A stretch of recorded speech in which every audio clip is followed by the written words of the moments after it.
Assalamualaikum warahmatullahi wabarakatuh.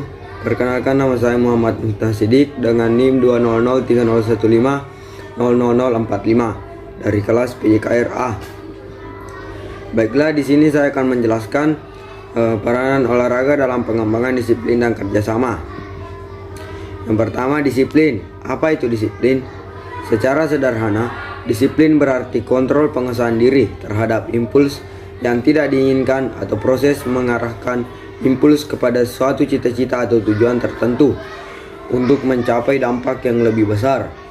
Manifestasi sikap disiplin dapat dilihat dari kesediaan untuk merespon dan bertindak terhadap nilai-nilai yang berlaku dalam bentuk ketentuan, tata tertib, aturan, tatanan hidup, atau kaidah tertentu. Hal yang akan dibahas di sini yaitu yang pertama, disiplin diri, disiplin semu, dan bagaimana mekanisme menumbuhkan disiplin dalam olahraga. Yang pertama, disiplin diri. Disiplin diri adalah disiplin yang ditanamkan atas dasar pemahaman dan kesadaran lebih mendalam untuk menghargai dan mematuhi segala nilai norma dan kaidah yang berlaku, tanpa peduli terhadap tindakan pengawasan, sanksi, hukum, atau penghargaan. Yang kedua, disiplin semu. Disiplin semu tidak akan bertahan lama dan hanya akan muncul jika diawasi, takut pada ancaman, hukuman, dan sanksi guru atau pelatih.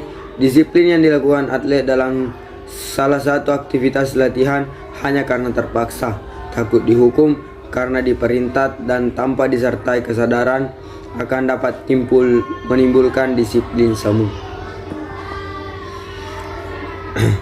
Mekanisme disiplin dalam olahraga. Penanaman disiplin pada dasarnya merupakan upaya untuk menanamkan kepatuhan yang disadarkan atas pemahaman dan kesadaran, rasa tanggung jawab, kesanggupan menguasai diri, dan lebih mengutamakan kepentingan orang lain. Untuk dapat menanamkan disiplin kepada atletnya, seorang pelatih harus mempunyai falsafah dan konsep yang mantap mengenai disiplin yang akan ditanamkan kepada atlet. Menanamkan disiplin tidak harus dengan tindakan otoriter ataupun kekerasan. Yang kedua, kerjasama. Kerjasama adalah gejala saling mendekati untuk mengurus kepentingan bersama dan tujuan bersama, menurut Pollack 1948. Kebalikan kerjasama adalah pertentangan. Kedua istilah ini merupakan dua sifat yang dapat dijumpai dalam seluruh proses sosial di masyarakat. Di antara individu dengan individu, kelompok dengan kelompok, dan individu dengan kelompok.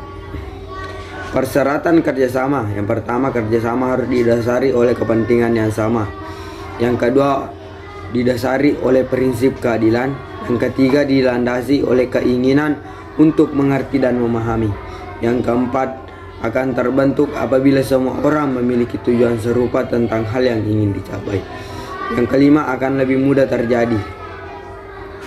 Yang keenam, akan terbangun jika dilandasi oleh prinsip melayani.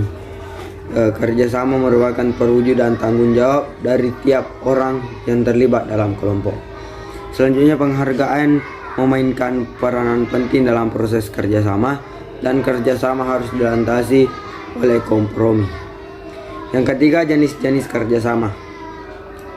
Kerjasama ditinjau dari status perilaku. Kerjasama dibedakan menjadi kerjasama setara dan tidak setara. Kerjasama ditinjau dari proses kerjanya dapat dibedakan menjadi kerjasama koaksi, kerjasama suplementer, dan kerjasama diferensiasi. Itulah tadi penjelasan singkat mengenai peranan olahraga dalam pengembangan disiplin dan kerjasama. Sekian dari saya. Assalamualaikum warahmatullahi wabarakatuh.